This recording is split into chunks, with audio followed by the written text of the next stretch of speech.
Els usuaris del servei de bus nocturn que els dissabtes es realitza en posta podien esperar hores a la parada sense que aparegués cap vehicle. L'Ajuntament té un contracte amb l'empresa IFE per unir el nucli urbà amb la zona d'oci Toses els dissabtes de mitjanit fins a les 7 del matí. Un bus cada 30 minuts, però durant 18 dies aquest servei no es va realitzar.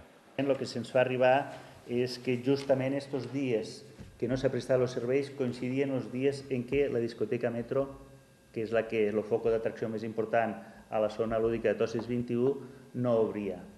Per tant, el volum més important d'usuaris és quan la discoteca Metro està oberta i justament pareix que aquests 18 dies justament coincideixen amb els dies que la discoteca no obria i per tant el nombre d'usuaris disminueix.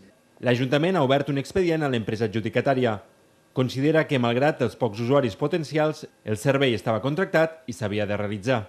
El consistori podria reclamar 3.900 euros a l'empresa, que seria el cost del servei durant els 18 dies que no es va produir. A més, hi podria haver una multa encara per determinar per possibles danys i perjudicis. Segons l'Ajuntament, la IFE hauria reconegut la manca de prestació del servei i ho hauria atribuït a un error intern d'organització.